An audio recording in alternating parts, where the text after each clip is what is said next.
Keluaran 28 ayat 31 sampai 43. Haruslah kau buat gamis baju efod dari kain emas. Lehernya haruslah di tengah-tengahnya, lehernya harus mengikuti sekelilingnya. Buatan tukang tenun seperti leher baju zirah, haruslah lehernya itu jangan koyak. Pada ujung gamis itu haruslah kau buat buah delima dari kain ungu tua, kain ungu muda, dan kain kirmisi. Pada sekeliling ujung gamis itu dan di antaranya berselang-seling giring-giring emas, sehingga satu giring-giring emas dan satu buah delima selalu berselang-seling pada ujung gamis itu. Haruslah gamis itu dipakai Harun apabila ia menyelenggarakan kebaktian dan bunyinya harus kedengaran apabila ia masuk ke dalam tempat kudus di hadapan Tuhan dan apabila ia keluar pula supaya ia jangan mati. Juga haruslah engkau membuat katam dari emas murni dan pada katam itu diukurkanlah seperti meterai kudus bagi Tuhan. Haruslah katam itu engkau beri bertali ungu tua dan haruslah didekatkan pada serban itu. Katam itu haruslah ada pada dahi Harun dan Harun harus melakukan keselamatan segala yang dikuduskan oleh orang Israel, yakni segala persembahan kudusnya. Maka haruslah pakai pada dahinya sehingga Tuhan berkenan akan mereka.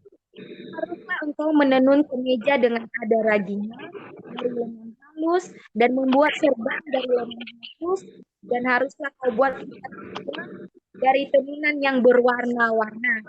Juga bagi anak-anak Harun haruslah kau buat kemeja-kemeja dan haruslah kau buat ikat-ikat pinggang bagi mereka dan desar-desar haruslah kau buat bagi mereka untuk menjadi perhiasan kemuliaan. Maka semuanya itu haruslah kau kenakan kepada abangmu Harun bersama-sama dengan anak-anaknya. Kemudian engkau harus mengurapi, menghabiskan, dan menguduskan mereka sehingga mereka dapat memegang jabatan imam bagiku. Buatlah celana-celana lenang bagi mereka untuk menutupi daging auratnya. Celana itu haruslah dari pinggang sampai kaki. Harun dan anak-anaknya haruslah memakainya apabila mereka masuk ke dalam kemah pertemuan dan atau apabila mereka datang ke mesbah untuk menyelenggarakan kebaktian di tempat kudus, mereka jangan membawa kesalahan kepada dirinya lalu mati. Itulah suatu ketetapan untuk selama-lamanya baginya dan bagi keturunannya. Makasih Kak Sabta.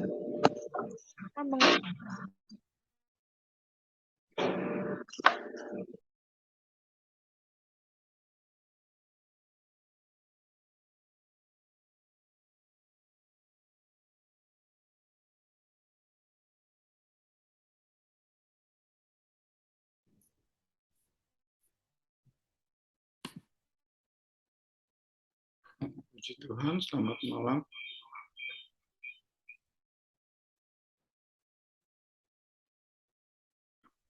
Beberapa kita yang ada, kita kembali bersyukur, kita percaya anugerah Tuhan bagi kita bisa kembali belajar firman Tuhan. Kita lihat di sini kembali gambaran dari pakaian imam. Tentu ini yang lengkap ini hanya imam besar ya. Tidak semua imam berpakaian selengkap ini. Ada baju efod, ada tutup dada. Nah ini ada jubah. Nah jubahnya ada hiasan bentuk delima, kemudian ada lonceng yang terbuat dari emas. Ya. Kemudian nanti di serban ini ada tulisan kudus bagi Tuhan, ini ada plat emas di serban ini. Di topinya imam besar ada tulisan kudus bagi Tuhan.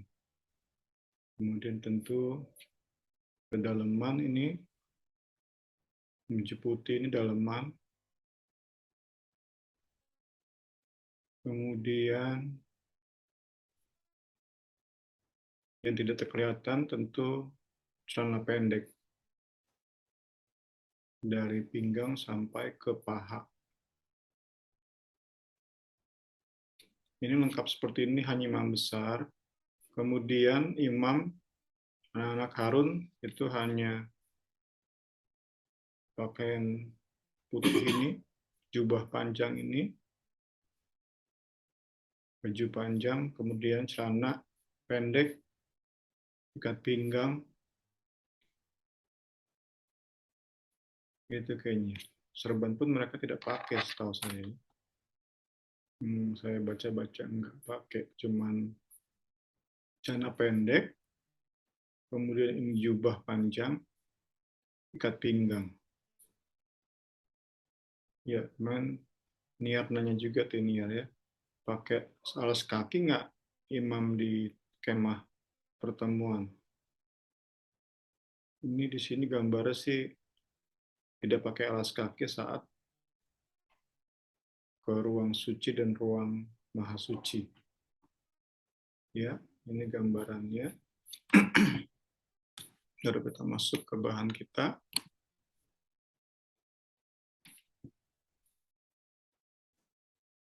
Ada beberapa yang merupakan lanjutan dari pakaian imam. Jadi saya sudah singgungnya. Di ayat 31 sampai 35 itu gamis atau jubah berwarna biru. Blue cloth. Gamis atau jubah berwarna biru.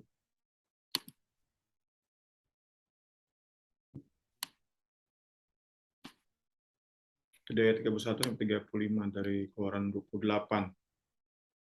Nah, di sekeliling tadi ya, pinggir bawah jubah itu berselang-seling ada giring-giring atau lonceng-lonceng emas dan hiasan terbuat dari kain berbentuk delima. Dan delima ada dua tafsiran. Delima itu pertama lambang kesuburan, kedua sekadar memang desain yang bagus saat itu, mewah saat itu ya. Ada dua tafsiran, satu lambang kesuburan, satu memang sekedar desain yang membuat indah pakaian imam besar. Itu mengenai jubah biru. Kemudian ayat 36 sampai 38 itu tentang serban. Bagian terpenting dari serban adalah tadi ya, golden plate. Bahasa Indonesia tadi patam dari emas murni. Bagian terpenting dari serban adalah patam emas atau semacam plat terbuat dari emas yang berukirkan tulisan kudus bagi Tuhan. Tulisan ini jadi tanda bahwa hidup imam besar itu milik Tuhan. Hidup imam besar dipisahkan, dikhususkan untuk melayani Tuhan di tahtanya. Kita sudah bahas kemarin, Allah pencipta langit dan bumi mau turun dan berdiam, bertahta di ruang Maha Kudus. Nah, sebagai pengantara, pelayan, dikhususkanlah imam besar. Imam besar yang pertama adalah Harun.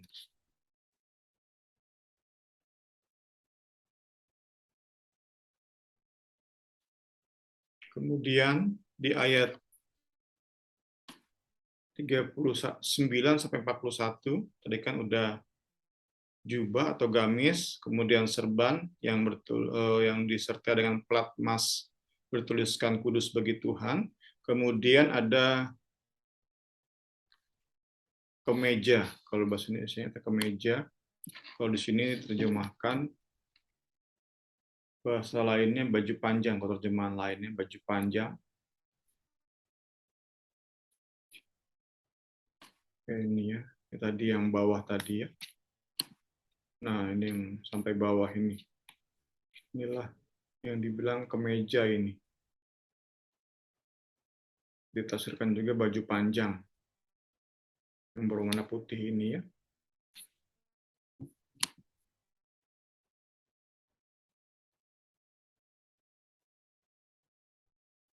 Ditenun dari benang lenan berkualitas tinggi dengan pola berwarna-warni.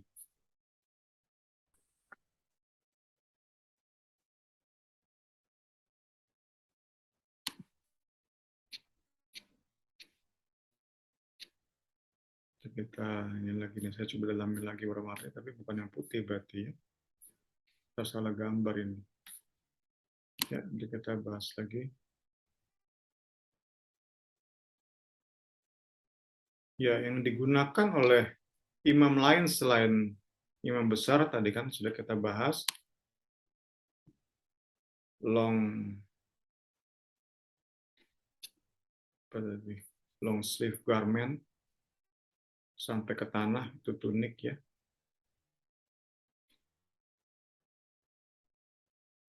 Dan celana pendek. Ini celana pendek ya. Itu di ayat 42-43. Jadi ada berapa nih? Jubah atau gamis, serban, kemudian kemeja atau baju panjang, celana pendek, ada 4 ya.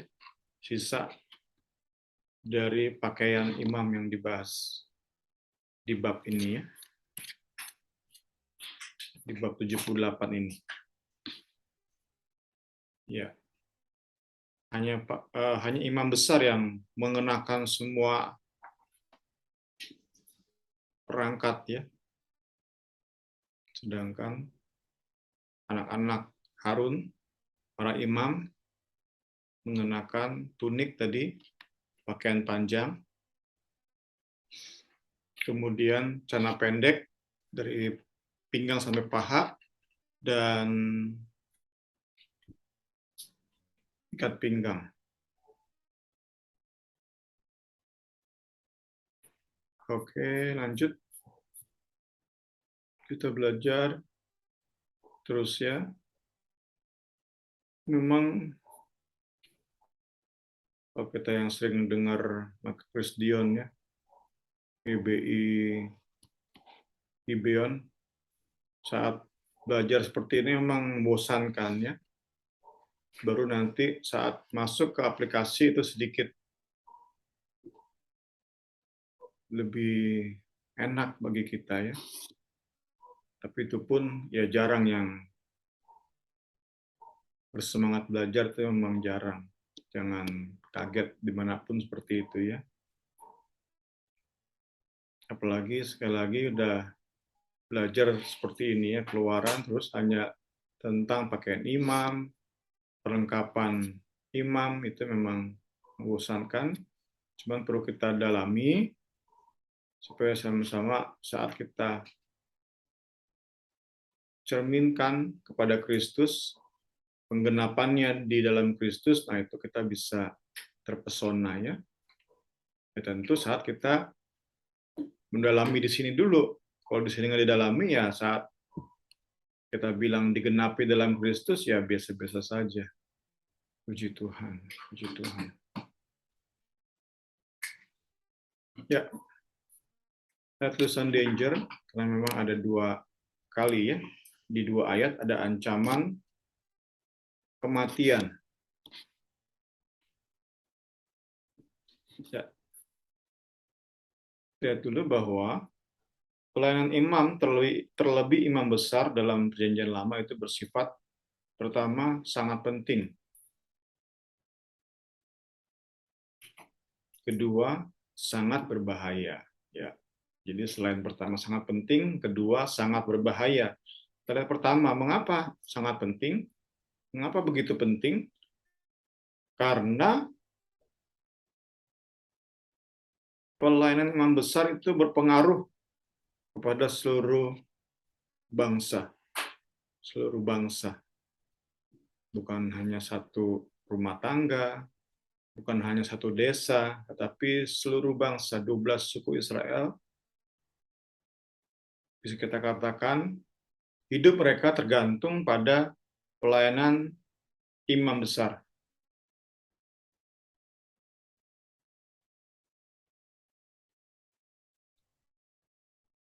Kan kita sudah belajar kemarin tentang kurban-kurbannya.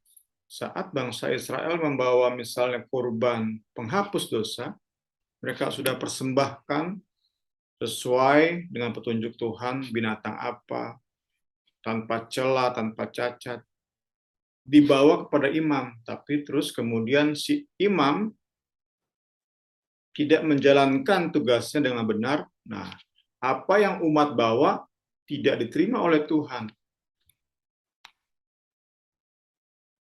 Hasilnya, bangsa Israel tidak diampuni dosanya. Bangsa Israel mati di dalam dosanya. Itu kan menunjukkan betapa pentingnya peran imam. Benar-benar saat melayani, imam harus diperkenan oleh Tuhan. Sehingga kurban persembahan yang bangsa Israel bawa itu diterima oleh Tuhan. Jadi nggak cuma kurbannya yang benar, tetapi pengantaranya juga harus yang benar. Kedua-duanya harus benar, baru dosa si orang yang membawa kurban ini diampuni oleh Tuhan.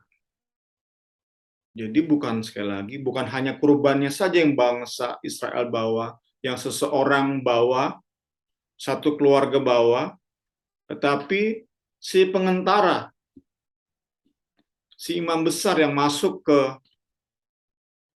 tabernakel, pelataran, ruang kudus, setahun sekali masuk ke ruang Maha Kudus. Si pengantara juga punya peran yang amat sangat penting, sehingga korban yang dibawa oleh bangsa Israel diterima oleh Allah Israel, Tuhan. Umat bergantung pada pelayanan imam besar. Imam besar gagal menjalankan pelayanannya, itu berarti dosa umat tidak diampuni, dan mereka pun akan mati dalam dosa mereka. Tuhan.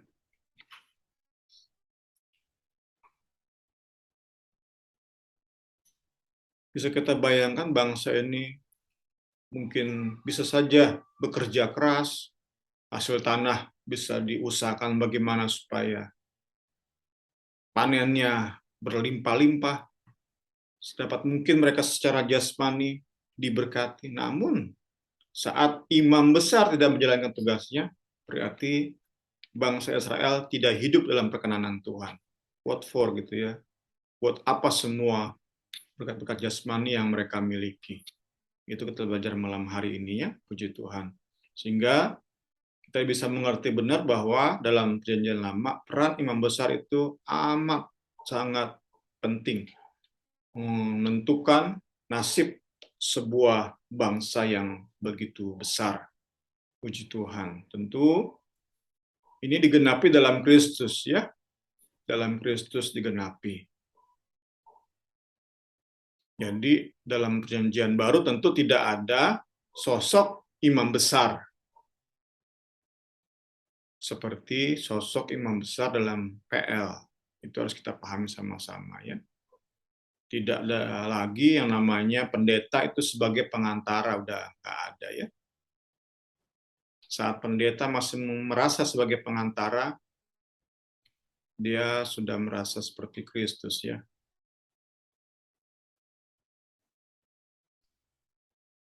Kita bisa pahami kalau sekarang pendeta yang lebih berperan dalam fungsi kepemimpinan, fungsi keteladanan, yaitu pendeta atau pemimpin rohani di dalam Perjanjian Baru ya. Tidak lagi seperti tadi kita belajar, tanpa imam besar, bangsa Israel tidak diperkenan oleh Tuhan. Di Perjanjian Baru, peran itu digantikan, digenapi oleh Kristus. Karena itu setiap orang yang percaya pada Kristus pasti diperkenan oleh Bapa. Baliknya, setiap orang yang tidak mempercayakan hidupnya kepada Kristus, pasti tidak diperkenan oleh Allah Bapa. Ya, puji Tuhan. Itu pertama tentang bahwa imam besar tuh penting banget pelayanannya di zaman PL ya. Kedua, pelayanan imam besar itu sangat berbahaya. Jadi pertama tadi sangat penting, kedua sangat berbahaya. Di pasal 28 ini ada dua kesalahan yang ancamannya hukuman mati. Di ayat 35 dan di ayat 43. Itu sama. Dua ayat itu ancamannya adalah mati. Di ayat 35 itu apabila lonceng yang ada di baju ini nggak bunyi, atau berarti imam besar tidak mengenakan baju yang berlonceng ini, sehingga saat masuk tempat kudus tidak ada bunyi, itu mati hukumannya. Sekali lagi, saat masuk ke tempat kudus tidak disertai dengan bunyi lonceng, itu mati. Hukumannya mati. Itu kita baca di Keluaran 28 ayat 35. Ini gambaran dari saat seseorang, rakyat gitu ya, memasuki singgasana kerajaan. Itu pasti disertai dengan pengumuman. Ada yang pengen menghadap raja dengan keperluan seperti ini, ya kurang lebih seperti itu ya. Nah, itu digantikan oleh imam besar dengan bunyi lonceng emas. Seperti itu tafsirannya ya. Jadi saat imam besar ingin masuk ke tahta, ke singgasana Allah Israel, dia harus sertai dengan pengumuman, dalam tanda kutip, yaitu lonceng yang terus berbunyi. Ya, kita belajar lagi ya, terus kita belajar. Kita percaya, kita dalami, kita beroleh hal-hal luar biasa, puji Tuhan. Itu ayat 35. Sedangkan di ayat 43, ini pun ancaman hukuman mati jika imam, apalagi imam besar ya, tidak mengenakan celana pendek. Itu di ayat 43. Tidak mengenakan celana pendek sama dengan memperlihatkan bagian badan yang kurang pantas. Sama saja dengan bersikap kurang ajar kepada Tuhan. Ya, ini ancaman hukuman mati. Ya, oke. Sedangkan kalau kita masuk ke peristiwanya di mana imam, yaitu anak-anak Harun, Nadab, Abihu mati,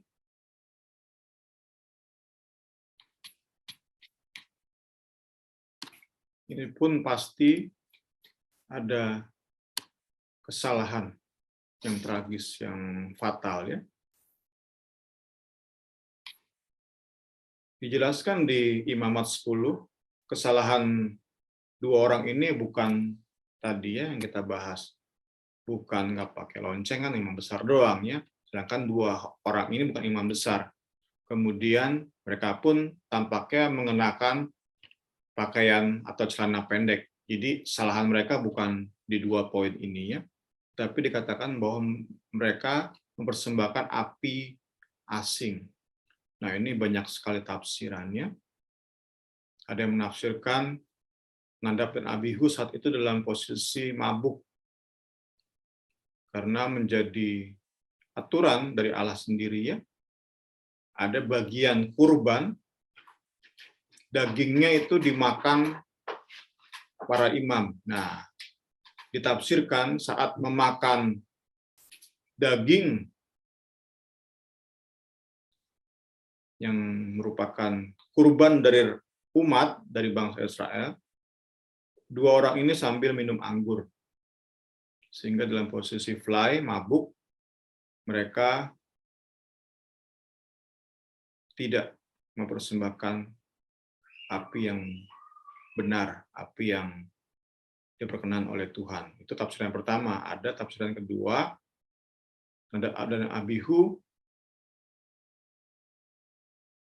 berinisiatif mempersembahkan ukupan tidak di jam yang ditentukan oleh Allah Israel. Jadi mereka coba kreatif, tetapi salah. Itu ada dua tafsiran. Pertama mabuk, kedua apa ya namanya, sotoy, so kreatif, mempersembahkan tidak di jamnya, tidak pada waktu yang diatur oleh Allah Israel, yaitu mengenai betapa berbahayanya pelayanan ini ya. Oke, kita lanjut. Buku ini menghubungkan pakaian imam dengan Zakaria pasal 3. Zakaria pasal 3. Di sana dicatat penglihatan Nabi Zakaria. Dalam penglihatan tersebut, ia melihat imam besar yang bernama Yosua menghadap Allah dalam kondisi memakai baju yang kotor, najis. Dalam bahasa aslinya, kotoran ini itu ditafsirkan itu kotoran manusia. Jadi bisa kita bayangkan betapa najis, kotor, bau.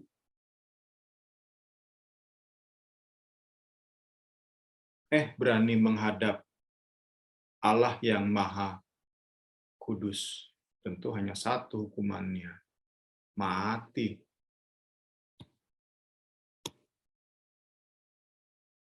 Hanya satu hukumannya, menghadap Allah dengan kondisi pakaian berkotoran manusia. Ini gambaran dari dosa kita ya, manusia, picture of ourselves, our sinfulness, keberdosaan manusia, keberdosaan kita.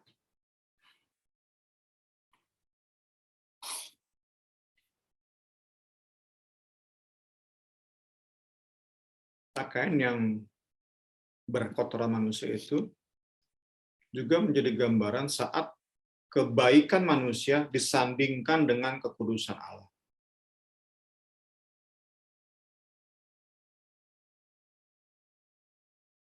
Banyak manusia menganggap dirinya baik saat dibandingkan, disandingkan dengan kekudusan Allah, ya inilah kondisi manusia dengan segala kebaikannya. Bagaikan seorang yang mengenakan baju dengan bangganya, tetapi ternyata kotorannya luar biasa ya. Sekali lagi, yang pantas diterima oleh Yosua, si imam besar, adalah mati ya. Hukuman mati. Tetapi inilah berita Injil. Kita diperkenalkan dalam ayat-ayat berikut pada anugerah ilahi. Allah tidak membunuh, tidak menghancurkan imam Yosua. Allah Israel justru melepaskan pakaian kotor tersebut dan mengenakan pakaian pesta. Mengganti pakaian kotor dengan pakaian pesta. Sehingga imam menjadi dianggap kudus di hadapan Tuhan. Inilah anugerah ya. Inilah anugerah. Kita yang seharusnya mati dalam keberdosaan kita, dikenakan pakaian kekudusan, pakaian kebenaran. Sehingga saat itu Imam Besar Yosua kudus di hadapan Tuhan, bukan karena kekudusannya atau kebaikannya sendiri, tetapi karena kekudusan yang dianugerahkan oleh Tuhan. Sekali lagi, Imam Besar Yosua dianggap kudus,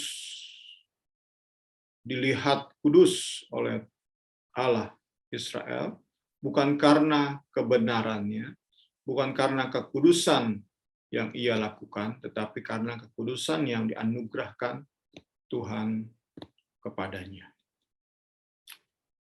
Ya, penglihatan Zakaria mengajarkan kita tentang pembenaran atau justifikasi, bagaimana Allah membenarkan kita orang berdosa, yaitu dengan mengenakan kebenarannya pada kita. Puji Tuhan, kita diskusi dulu. Sebelum ini diskusi.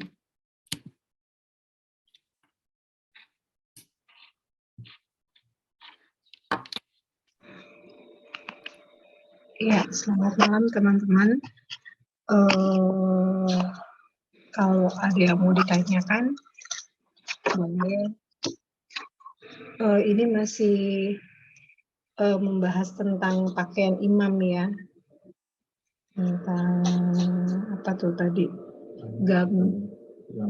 Gamis atau jubah yang berwarna biru. Delima lambang kesuburan.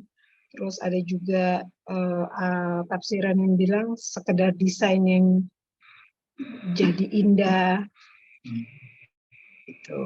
Ini masih membahas itu di Keluaran 2831. Ya, karena siapa nih tadi yang baru gabung ya? Aku cuma ringkas ya. Pelayanan imam besar itu di zaman PL ada dua, sangat penting sama sangat berbahaya. Kalau sangat penting itu karena berpengaruh pada seluruh bangsa, 12 suku Israel itu. Hidup mereka tergantung pada imam besar tersebut. Nah, kalau sangat berbahaya itu, apa tadi ya? Oh iya, kalau hidup imam besarnya nggak benar, loncengnya nggak berbunyi, imam besarnya itu mati. Terus dibahas juga tentang pakaian anak-anak Harun, terus kenapa kematian anak-anak Harun yaitu Nadab sama Abihu ya, mati itu dikarenakan dia tidak taat mempersembahkan korban, dia mempersembahkan api asing. Ada juga tafsiran yang mengatakan di sini dalam keadaan mabuk, persembahannya hingga nggak benar, banyak tafsiran di sini. Ya, terus apa lagi? Oh, yang terakhir tadi Nier udah dengar ya. Tentang Imam Besar Yosua menghadap Tuhan dengan memakai pakaian kotor. Sehingga mati, tapi dianugerahkan oleh Tuhan karena semua karena anugerah Tuhan. Ada yang mau tambahkan atau apa? Boleh? Apa kita lanjut aja? Lanjut ya. Oke, sama-sama. Sorry. Lanjut ya. Nanti saya minta yang membaca, Bu Rora boleh nggak Bu? Baca Keluaran 29 ayat 1 sampai 21.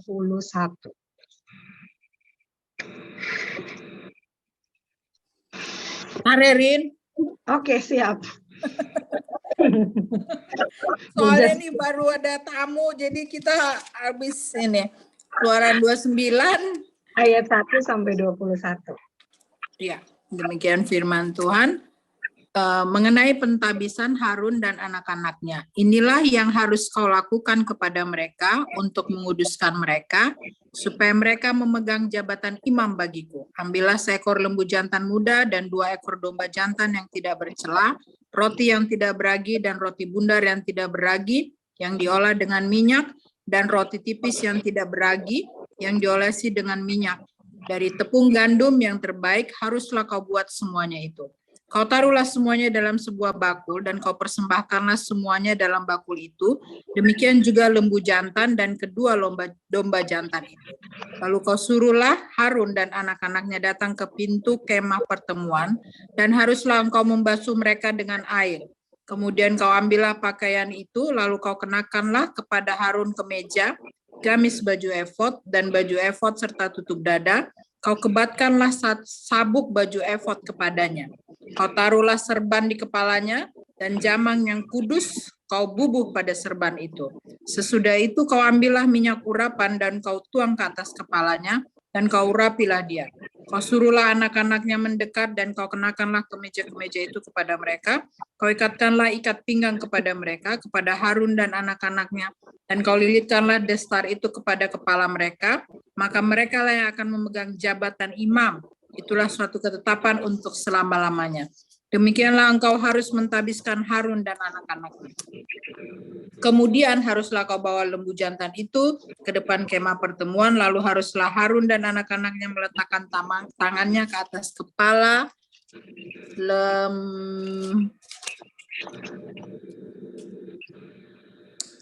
ketahuan nggak pernah dibuka ya Alkitabnya ya. Banyakan buka HP. Asik. Kitab HP maksudnya, lembu jantan itu. Haruslah kau sembelih lembu jantan itu di hadapan Tuhan di depan pintu kemah pertemuan. Haruslah kau ambil sedikit dari darah lembu jantan itu dan kau bubuh dengan jarimu pada tanduk-tanduk mezbah, dan segala darah selebihnya haruslah kau curahkan pada bagian bawah mezbah. Kemudian kau ambillah segala lemak yang menutupi isi perut, umbai hati, kedua buah pinggang dan segala lemak yang melekat padanya, dan kau bakarlah di atas mezbah. Tetapi daging lembu jantan itu, kulitnya dan kotorannya haruslah kau bakar habis dengan api di luar perkemahan. Itulah korban penghapus dosa. Kemudian haruslah kau ambil domba jantan yang satu, lalu haruslah Harun dan anak-anaknya meletakkan tangannya ke atas kepala domba jantan itu. Haruslah kau sembelih domba jantan itu dan kau ambillah darahnya dan kau siramkan pada mezbah sekelilingnya. Haruslah kau potong-potong domba jantan itu menurut bagian-bagian tertentu. Kau basuhlah isi perutnya dan betis-betisnya, dan kau taruh itu di atas potongan-potongannya dan di atas kepalanya. Kemudian haruslah kau bakar seluruh domba jantan itu di atas mezbah. Itulah korban bakaran, suatu persembahan yang harum bagi Tuhan, yakni suatu korban api-apian bagi Tuhan. Kemudian haruslah kau ambil domba jantan yang lain, lalu haruslah Harun dan anak-anaknya meletakkan tangannya ke atas kepala domba jantan itu. Haruslah kau sembelih domba jantan itu, kau ambillah sedikit dari darahnya dan kau bubuh pada cuping telinga kanan Harun dan cuping telinga kanan anak-anaknya, pada ibu jari tangan kanan dan pada ibu jari kaki kanan mereka, dan darah selebihnya kau siramkanlah pada mezbah sekelilingnya. Haruslah kau ambil sedikit dari darah yang ada di atas mezbah dan dari minyak urapan itu, dan kau percikanlah kepada Harun dan kepada pakaiannya, dan juga kepada anak-anaknya dan pada pakaian anak-anaknya. Maka ia akan kudus, ia dan pakaiannya, dan juga anak-anaknya dan pakaian anak-anaknya. Amin. Terima kasih, Bu. Yo.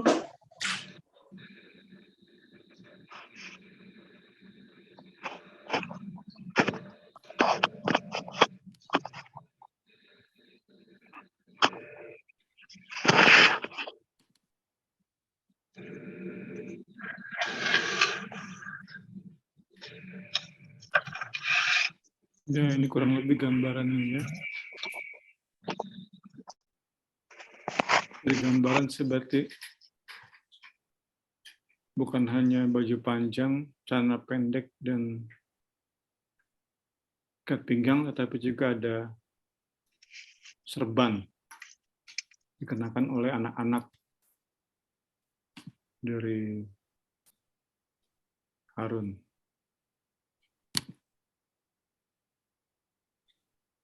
Ya, ini yang lengkap tentu hanya Harun ya. Yang lain hanya ya, makanya ini putih ya. Kok tadi dibilang berwarna-warni, makanya saya masih bingung nih. Tapi yang dari gambaran yang ada Sama tadi kan kita lihat gambarannya itu baju panjang itu putih. Kemudian baru gamis ini, gamis biru ini, jubah biru ini hanya untuk imam besar ini. Ini enggak, anak-anak Harun enggak pakai ini. Ini yang biru ini, jubah biru ini hanya imam besar. Yang ada delima dan lonceng ini hanya imam besar yang mengenakan ini. Ya, oke. Kita lihat tentang penahbisannya. Ada yang nulis pentahbisan, ada yang kalau di KBBI itu penahbisan imam Harun dan anak-anaknya. Ya, pertama itu dibasuh. Ada 3 langkah penahbisan yang langsung Musa pimpin dalam prosesnya ya. Dibasuh dengan air itu yang pertama, kemudian dipakaikan pakaian imam itu yang kedua, ketiga diurapi dengan minyak.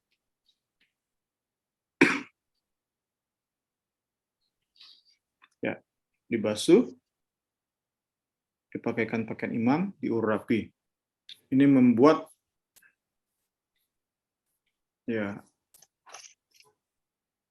mereka bersih, mereka juga harum, bersih dan harum ya.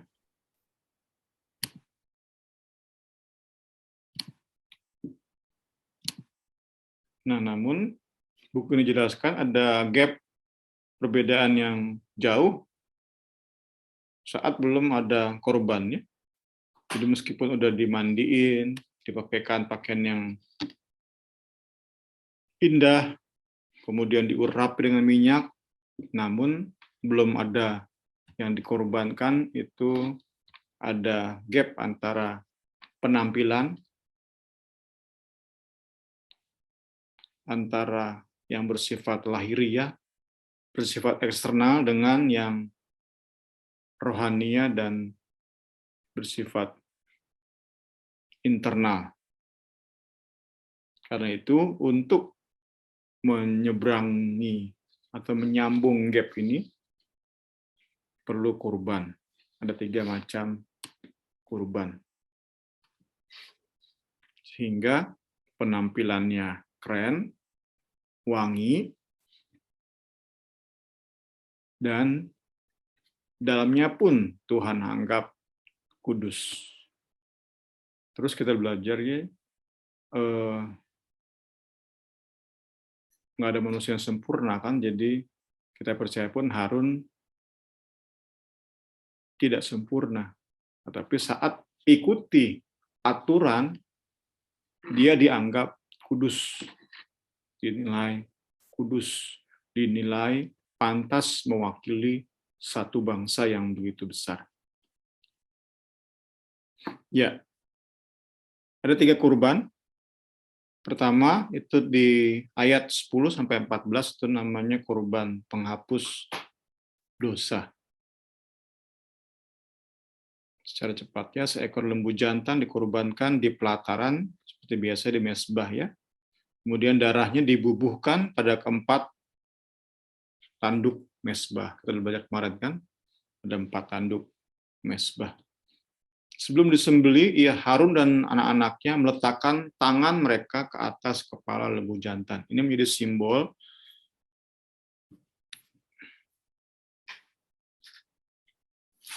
memindahkan dosa kepada lembu jantan.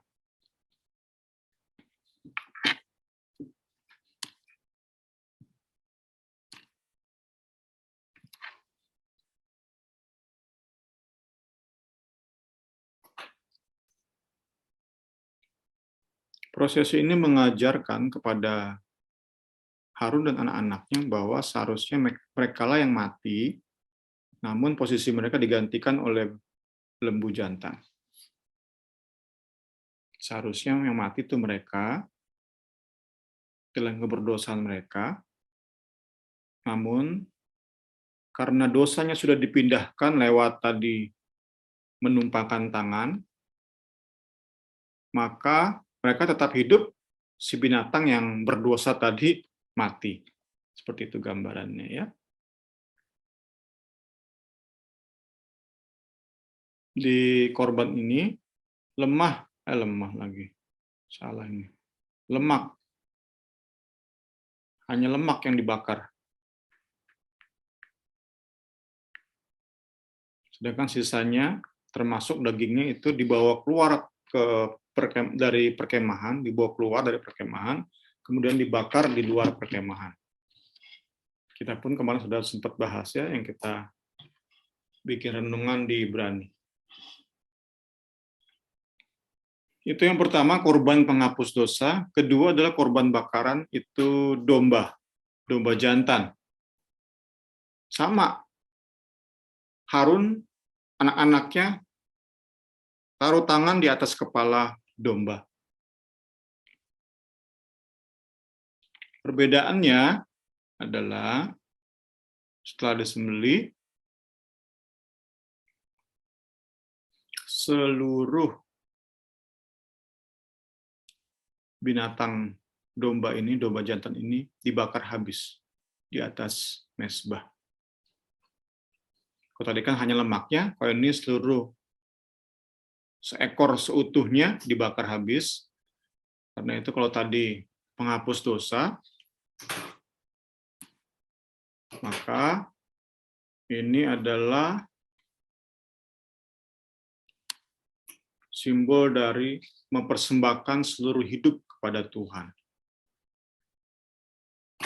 Seperti halnya tadi ya, domba jantan setelah dipotong-potong, disusun, dibakar habis di atas mezbah.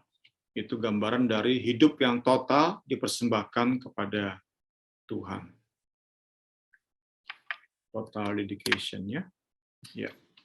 Yang ketiga, itu adalah korban penahbisan. Ini khusus spesial ya. Kalau tadi korban penghapus dosa, korban bakaran itu pun dipersembahkan oleh umat, oleh bangsa Israel.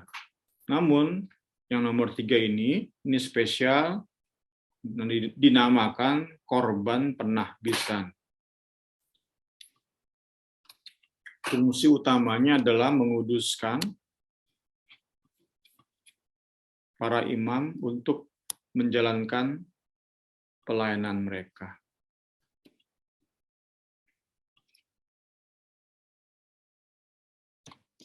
Korban ini pun domba jantan. Korban ini pun sebelumnya diletakkan tangan para imam atas si domba, baru disembelih, kemudian yang dibakar pun hanya lemak. Nah, ini spesialnya adalah bagian dada, seingat saya lupa catat. Bagian dada dari domba jantan ini dimakan di hadapan Tuhan. Semacam korban keselamatannya. Kita sempat bahas gimana tentang korban keselamatan. Oke, kemudian di korban penahbisan ini juga darah domba dibubuhkan ke telinga kanan, ibu jari tangan kanan, ibu jari kaki kanan. Ini tentu gambaran dari seluruh hidup mereka dari atas sampai ke bawah. Itu dipersembahkan, dikuduskan untuk melayani Tuhan. Ya, masuk ke penggenapannya dalam perjanjian baru. Yesus Kristus, sekali lagi kita sudah bahas di Ibrani, bukan hanya sebagai imam besar, tetapi juga sebagai kurban. Percaya pada Kristus sama dengan kita sedang meletakkan tangan kita di atas Yesus sebagai kurban. Dosa kita dipindahkan kepada Yesus Kristus.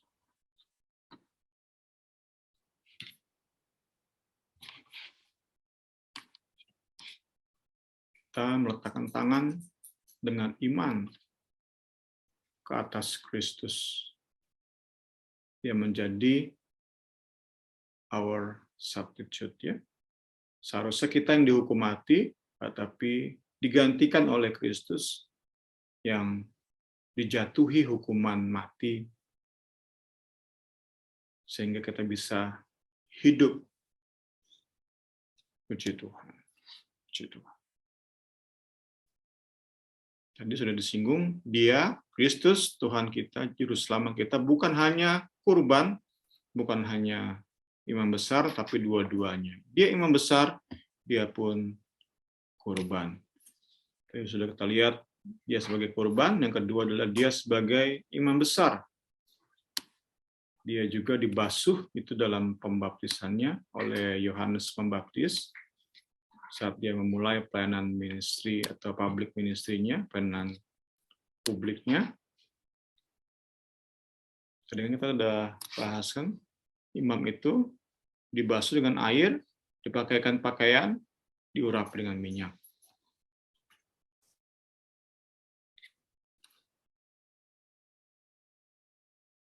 Baptisannya pun itu sebagai pengurapan, karena saat itu Roh Kudus turun seperti burung merpati di atas kepalanya. Jadi kalau imam besar dan anak-anaknya, Harun dan anak-anak, diurapi dengan minyak, maka Tuhan Yesus diurapi oleh Roh Kudus sendiri. Puji Tuhan. Sedikit cepatnya karena memang bahasan yang sudah umum seharusnya buat kita, ya.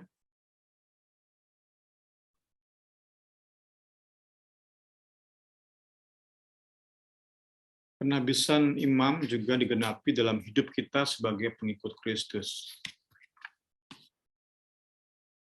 Sebagai seorang Kristen, ya, kita pun dibaptis.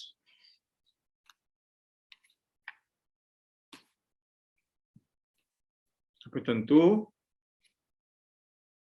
baptisan yang sejati itu bukan eksternal, bukan lahiriah jasmania, tetapi yang terjadi dalam hidup kita secara rohani, kelahiran baru. Itu yang menjadikan kita lolos langkah pertama, ya, dibasuh dengan air. Kedua, baru dikenakan pakaian imam.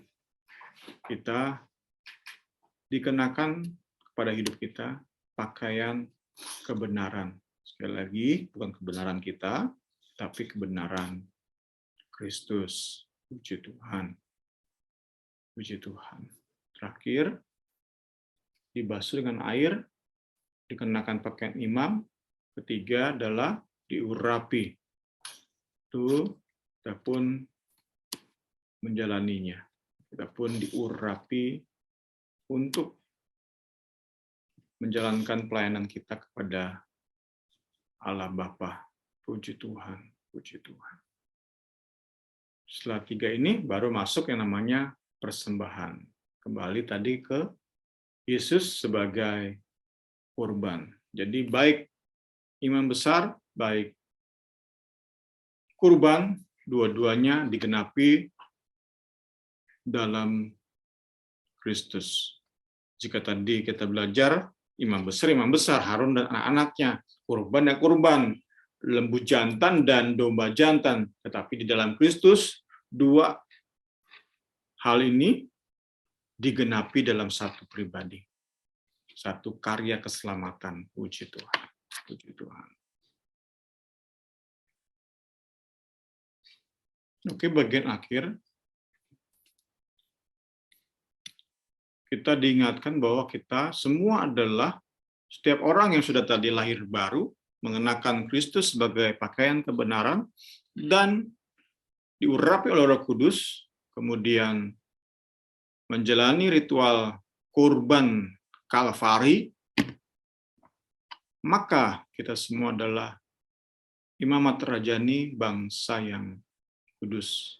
Kembali terus saya coba sadarkan kita bahwa kita semua ini imam, bukan hanya suami yang imam. Kita semua imam.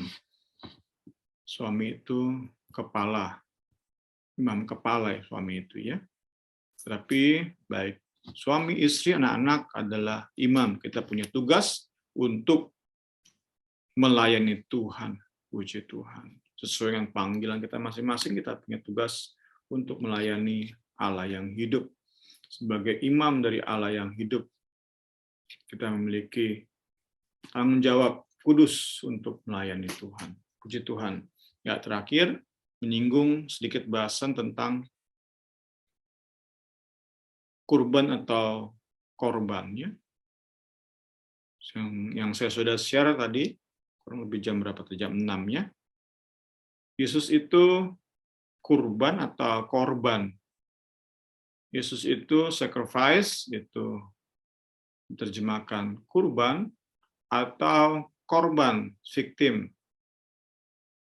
Nah, ada tokoh-tokoh dari namanya teologi liberasi, itu mengajarkan bahwa Yesus itu korban, victim. Sehingga mereka meyakini, menafsirkan, mengajarkan bahwa saat Yesus disalib, dia pun mengalami namanya pelecehan seksual. Bahkan ada yang serem lagi menafsirkan, Yesus itu diperkosa karena dikaitkan dengan budaya Romawi, bahwa seorang hukuman itu biasa diperkosa oleh tentara Romawi. Jadi bukan hanya dipermalukan, ditelanjangi, tetapi juga disodomi. Itu diyakini oleh penafsir-penafsir ini, itulah yang Yesus alami karena merupakan budaya Romawi saat itu. Tapi tentu ini suatu penghinaan ya. Mengapa demikian? Ya karena kita percaya Yesus bukan victim. Dia mengorbankan dirinya. Dia bukan tanpa kuasa, bukan. Dia hanya membatasi kuasanya untuk bisa mati bagi kita. Dia dipermalukan, dihina, tapi dengan batas. Sebab dia tetap Allah. Dia berkuasa. Sedangkan kalau tafsiran tadi dia sebagai victim, korban, dia sama sekali nggak punya kuasa. Ya, kita teringat tentu saat tentara Romawi ingin mematahkan kaki Tuhan Yesus untuk segera. Kalau kita pernah bahas ya sedikit meluas bahasan kita ya, kita pernah bahas, saya pernah share juga seingat saya di WA ya, bahwa orang yang tergantung di salib itu akan pelan-pelan kehabisan napas karena tubuhnya nggak kuat lagi untuk menopang agar dadanya membusungnya. Saat dada tidak membusung, dada tidak bisa menarik nafas, ya udah itu mati ya. Karena itu, saya pernah baca, ada beberapa kasus orang yang disalib itu beberapa hari baru mati. Ya, karena itu ya, selama kakinya masih bisa menopang ke kayu salib, dia berarti masih ada kekuatan untuk terus tarik nafas. Nah, mengapa tentara Romawi ingin mematahkan kaki Tuhan Yesus? Ya supaya cepat-cepat Yesus tidak bisa bernafas dan segera mati. Karena besoknya adalah hari Sabat. Jangan sampai ada orang tergantung disalib pada hari Sabat. Itu kurang lebih yang saya pernah baca ya. Namun itu pun nggak diizinkan oleh Allah Bapa ya, nggak diizinkan oleh Tuhan. Sekali lagi ada batasannya karena Yesus kita kurban bukan korban. Sehingga ketika ingin mematahkan kaki Yesus nggak jadi. Karena apa? Karena tentara Romawi melihat Yesus sudah mati. Itu kan penggenapan dari Perjanjian Lama bahwa nggak ada yang diremukkan dari tubuhnya, nggak ada yang dipatahkan dari tubuhnya.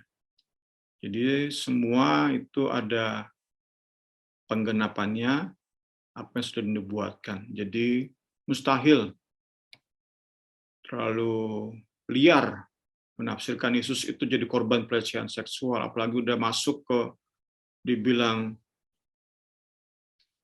perkosa, terjadi penetrasi. Wah, itu menyeramkan sekali. Tapi itu yang digaungkan oleh teologi liberasi. Teologi liberasi itu coba membela rakyat-rakyat atau orang-orang yang menderita, termasuk para korban pelecehan seksual, korban perkosaan. Orang-orang atau anak-anak yang sodomi. Itu yang menjadi concern mereka. Itunya bagus, tetapi saat menafsirkan secara sembarangan itu bahaya. Bahaya banget. Kita belajar malam hari ini ya, Yesus bukan korban, bukan victim, tetapi ya kurban, sacrifice. Seperti tadi lembu jantan, domba jantan, semua ada batasnya. Nggak ada domba jantan di cabik-cabik atau apa, nggak semua. Itu ada aturannya dengan jelas, dengan tepat, kita percaya ya. Sehingga Yesus pun semua ada di dalam rancangan Allah. Saat ia dipakaikan pakaian jubah ungu, dipakaikan mahkota duri, itu semua kita percaya dalam kedaulatan Tuhan, diizinkan. Semua ada dalam batasan-batasan, sehingga mustahil Yesus harus dilecehkan, apalagi diperkosa. Tuhan, kiranya seperti saya bilang tadi, lebih lagi memperluas wawasan teologis kita, sehingga kita bisa memiliki lebih banyak bahan-bahan perenungan. Puji Tuhan. Selamat malam. Tuhan Yesus memberkati kita semua. Selamat malam teman-teman. Mungkin ada yang mau ditanyakan? Selamat malam. Mungkin ada yang mau ditanyakan atau ada yang mau menambahkan, boleh.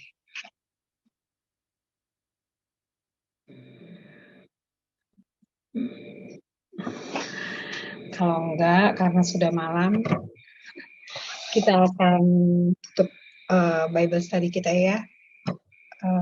Nanti saya mohon Agnes ya, Nas, yang berdoa. Kami Oke. kita berdoa.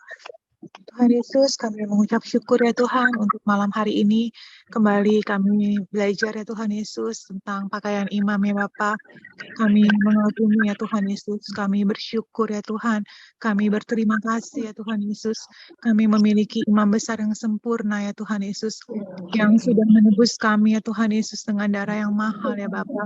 Terima kasih ya Tuhan untuk pengorbanan yang luar biasa ya Tuhan Yesus. Untuk segala sesuatu yang sudah Engkau berikan bagi kami ya Bapa. Ingatkan kami terus ya Tuhan Yesus untuk menjaga kekudusan hidup kami ya Tuhan Yesus. Ingatkan kami terus ya Tuhan untuk tidak berdiri di atas kebaikan-kebaikan kami yang sia-sia ya Tuhan Yesus. Ingatkan kami terus ya Tuhan Yesus. Pengorbanan sempurna dan sejati adanya ya Bapa. Terima kasih banyak ya Tuhan, terima kasih banyak.